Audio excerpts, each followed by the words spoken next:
ಸನ್ಮಾನ್ಯ ಅಧ್ಯಕ್ಷರೇ, ಈ ಸಂತಾಪ ಸೂಚನೆ ನಿರ್ಣಯಕ್ಕೆ ಅಂಗೀಕರಿಸ್ತಾ ಹಿರಿಯರಾಗಿರ್ತಕ್ಕಂಥ BC ನಾಗೇಶ್ ಅವರು ನಮ್ಮನ್ನು ಅಗಲಿರ್ತಕ್ಕಂಥದ್ದು.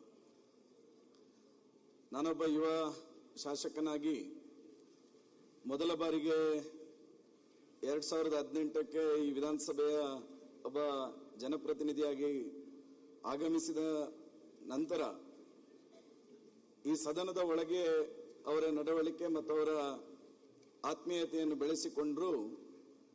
ನಾನು ವಿದ್ಯಾರ್ಥಿ ಜೀವನದಲ್ಲಿ ದ್ವಿತೀಯ ವರ್ಷದ ಡಿಗ್ರಿ ಮಾಡಬೇಕಾದಂಥ ಸಂದರ್ಭದಲ್ಲಿ ವಿದ್ಯಾರ್ಥಿ ಪರಿಷತ್ತಿನ ರಾಜ್ಯ ಸಮ್ಮೇಳನ ತುಮಕೂರಲ್ಲಿ ನಡೆದಿತ್ತು.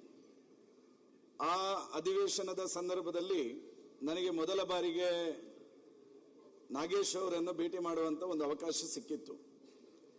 ನಮ್ಮಂತ ಈ ರಾಜ್ಯದ ಸಾವಿರಾರು ವಿದ್ಯಾರ್ಥಿ ಪರಿಷತ್ನ ಕಾರ್ಯಕರ್ತರಿಗೆ ಅವತ್ತಿನ ಕಾಲಘಟ್ಟದಲ್ಲಿ ಪ್ರೇರಣೆ ಯಾರಾಗಿದ್ರು ಅಂತ ಹೇಳಿದ್ರೆ ದಿವಂಗತ ಅನಂತಕುಮಾರ್ ಅವರು, ವಿಶ್ವೇಶ್ವರ ಹೆಗಡೆ ಕಾಗೇರಿ ಅವರು, ನಾಗೇಶ್ ಅವರು ನಮಗೆ ಯಾವಾಗಲೂ ವಿದ್ಯಾರ್ಥಿ ಪರಿಷತ್ನ ಬೈಠಕಗಳಲ್ಲಿ ಕೇಳಿ ಬರ್ತಿದ್ದಂತ ಹೆಸರುಗಳು. ವಿದ್ಯಾರ್ಥಿ ಜೀವನವನ್ನು ABVPಯ ಈ ಸಂಘಟನೆಯಲ್ಲಿ ಸವಿಸಿ ಇವತ್ತು ರಾಜ್ಯದ ರಾಜಕಾರಣದಲ್ಲಿ ಮುಂಚೂಣಿಯ ಹೆಸರನ್ನು ಮಾಡ್ತಾ ಇದ್ದಾರೆ ಎನ್ನುವಂತಹ ಹೆಸರುಗಳು ಪದೇ ಪದೇ ಕೇಳಿ ಬರ್ತಾ ಇದ್ದಂತಹ ಸಂದರ್ಭಗಳಲ್ಲಿ ನಮ್ಮಂತ ಅವತ್ತಿನ ವಿದ್ಯಾರ್ಥಿ ನಾಯಕರುಗಳಿಗೆ, ವಿದ್ಯಾರ್ಥಿ ಸಂಘಟನೆಯಲ್ಲಿ ತೊಡಗಿಸಿಕೊಂಡಿರ್ತಕ್ಕಂಥ ನಮ್ಮಂತಹ ವಿದ್ಯಾರ್ಥಿಗಳಿಗೆ ಪ್ರೇರಣೆ ಆಗಿತ್ತು. ಪ್ರಾಯಶಃ ನಾಗೇಶ್ ಅವರು ವಿದ್ಯಾರ್ಥಿ ಜೀವನದಲ್ಲಿ ಸಕ್ರಿಯ ವಿದ್ಯಾರ್ಥಿ ಪರಿಷತ್ನ ಕಾರ್ಯಕರ್ತರಾಗಿ ಗುರುತಿಸಿಕೊಂಡ ಕಾರಣಕ್ಕೋಸ್ಕರ ಸಮಾಜದಲ್ಲಿ, ರಾಜಕಾರಣದಲ್ಲಿ ಒಂದು ತನ್ನದೇ ಆಗಿರ್ತಕ್ಕಂಥ ಛಾಪನ್ನು ಮೂಡಿಸಲಿಕ್ಕೆ ಸಾಧ್ಯ ಆಯಿತು ಎನ್ನುವಂಥದ್ದನ್ನು ಸಹ ನಾನು ಈ ಸಂದರ್ಭದಲ್ಲಿ ನೆನಪು ಮಾಡಲಿಕ್ಕೆ ಇಷ್ಟಪಡ್ತೇನೆ. ಪ್ರಾಯಶಃ ಅವರ ವ್ಯಕ್ತಿತ್ವ ಹೇಗಿತ್ತು ಅಂತ ಹೇಳುವಂಥದ್ದಕ್ಕೆ ಅನೇಕ ಪುಸ್ತಕಗಳಲ್ಲಿ ಬದುಕಿನ ಸತ್ಯವನ್ನು ಹೇಳ್ತಾರೆ. ಸಮಯಕ್ಕೆ ತಕ್ಕ ಹಾಗೆ ಬದಲಾಗುವವರ ಸಹವಾಸ ಯಾವತ್ತೂ ಮಾಡಬಾರದು. ಅದೇ ನಮ್ಮ ಸಮಯಕ್ಕೆ ಸಮಯ ಕೊಟ್ಟು ನಮ್ಮ ಭಾವನೆಗಳಿಗೆ ಸ್ಪಂದಿಸುವ ವ್ಯಕ್ತಿಗಳನ್ನು ಯಾವತ್ತೂ ಮರೆಯಬಾರದು ಅಂತ ಹೇಳುವಂಥದ್ದು ಬದುಕಿನ ಸತ್ಯವನ್ನು ಅನೇಕ ಸಂದರ್ಭಗಳಲ್ಲಿ ನಮಗೆ ತಿಳಿಸ್ತಾರೆ.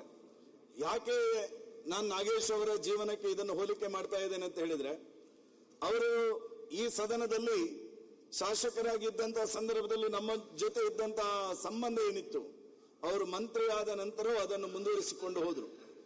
ಪ್ರಸ್ತುತ ಕಾಲಘಟ್ಟದಲ್ಲಿ ನಾವು ಕೆಲವರನ್ನು ನೋಡ್ತೇವೆ, MLAಗಳಾಗಿ ಸಹೋದ್ಯೋಗಿಗಳಾಗಿದ್ದಾಗ ಬಹಳ ಫ್ರೆಂಡ್ಶಿಪ್ ಇರ್ತದೆ.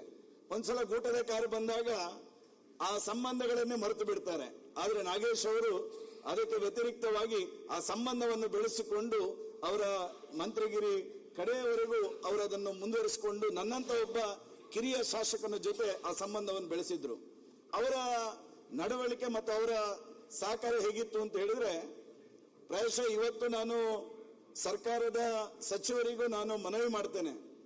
ವಿವೇಕ ಶಾಲಾ ಕೊಠಡಿ ಎನ್ನುವ ಯೋಜನೆ ಏನಿದೆ, ಅದರ ಸನ್ಮಾನ್ಯ BC ನಾಗೇಶ್ ಅವರ ಕನಸಿನ ಯೋಜನೆ. ಆ ಕನಸಿನ ಯೋಜನೆ ಅಂತ ಯಾಕೆ ಹೇಳ್ತಾ ಇದ್ದೇನೆ ಅಂತ ಹೇಳಿದ್ರೆ, ಸರ್ಕಾರಿ ಶಾಲೆಯ ಪುನಶ್ಚೇತನದ ದೃಷ್ಟಿಯಿಂದ ನಾನು ಅನೇಕ ಸಂದರ್ಭದಲ್ಲಿ ನಾಗೇಶ್ ಅವರು ಮಂತ್ರಿಗಳಾಗಿದ್ದಂತಹ ಸಂದರ್ಭದಲ್ಲಿ ಚರ್ಚೆಯನ್ನು ಮಾಡುವ ಸಂದರ್ಭದಲ್ಲಿ ಸರ್ಕಾರಿ ಶಾಲೆಗಳಿಗೆ ಪುನಶ್ಚೇತನಕ್ಕೆ ನಿಮ್ಮ ಈ ಯೋಜನೆ ಬಹಳ ಪೂರಕವಾಗಿದೆ ಅಂತ ಹೇಳಿದಾಗ ಅವರು ಒಂದು ಮಾತು ಹೇಳಿದ್ರು, ನನಗೆ ಇವತ್ತಿಗೂ ನೆನಪಿದೆ. ಅವರು ಹೇಳಿದ್ರು, ನೋಡ ಹರೀಶ, ನಾನು 40 ಕ್ಲಾಸ್ ರೂಮ್ಗಳನ್ನು ಪ್ರತಿ ವಿಧಾನಸಭಾ ಕ್ಷೇತ್ರಕ್ಕೆ ಇವತ್ತು ಪ್ರತಿ ವರ್ಷಕ್ಕೆ ಕೊಡುವಂತ ಯೋಜನೆ ಏನು ವಿವೇಕ ಶಾಲಾ ಕೊಠಡಿ ಯೋಜನೆ ಇದೆ, ಇದು ಮುಂದಿನ 10 ವರ್ಷಗಳ ಕಾಲ ಈ ರಾಜ್ಯದಲ್ಲಿ ಇಂಪ್ಲಿಮೆಂಟೇಷನ್ ಆದರೆ ಒಂದು ವಿಧಾನಸಭಾ ಕ್ಷೇತ್ರದಲ್ಲಿ ಸುಮಾರು 400 ಕ್ಲಾಸ್ ರೂಮ್ಗಳು ನಿರ್ಮಾಣ ಆಗ್ತದೆ.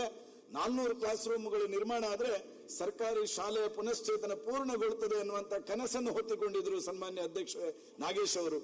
ಆದ್ರೆ ಇತ್ತೀಚೆಗೆ ಸಿಕ್ಕಿದಾಗ, ಈ ಸರ್ಕಾರ ಬಂದ ನಂತರ ಸಿಕ್ಕಿದಾಗ ನನಗೆ ನಾಗೇಶ್ ಅವರು ಇದನ್ನ ನೆನಪು ಮಾಡಿದಾಗ ಹೇಳಿದ್ರು, ಹರೀಶ, ನಮ್ಮ ಏನು ಆಸೆ ಇತ್ತು, ನಮ್ಮ ಏನು ಉದ್ದೇಶ ಇತ್ತು, ಆ ಉದ್ದೇಶ ಈಡೇರುವ, ಸಫಲತೆಯನ್ನು ಪಡೆಯುವ ವಿಫಲತೆಯನ್ನು ಕಂಡಿತು, ಸರ್ಕಾರ ಯೋಜನೆಯನ್ನು ಮೊಟಕುಗೊಳಿಸಿತ್ತು ಎನ್ನುವಂತ ಮಾತನ್ನು ನನ್ನ ಹತ್ರ ಅವರು ಬೇಜಾರನ್ನು ವ್ಯಕ್ತಪಡಿಸಿದ್ದನ್ನು ಸಹ ನಾನು ಈ ಸಂದರ್ಭದಲ್ಲಿ ನೆನಪು ಮಾಡಿಕೊಳ್ತೇನೆ. ಬಹುಶಃ ಈ ಸಂದರ್ಭದಲ್ಲಿ ನಾನು ನೆನಪು ಮಾಡಬೇಕು, ನಮ್ಮ ವಿಧಾನಸಭಾ ಕ್ಷೇತ್ರದ ಸರ್ಕಾರಿ ಶಾಲೆಗಳಲ್ಲಿ ಒಂದು ಹೈಟೆಕ್ ಶೌಚಾಲಯ ನಿರ್ಮಾಣ ಮಾಡಬೇಕೆನ್ನುವಂತ ಕನಸನ್ನು ಹೊತ್ತುಕೊಂಡು MRPL ನ CSR ಅನ್ನು ತಗೊಳ್ಬೇಕು ಎನ್ನುವಂತ ನಿರ್ಧಾರವನ್ನು ಮಾಡಿದೆ.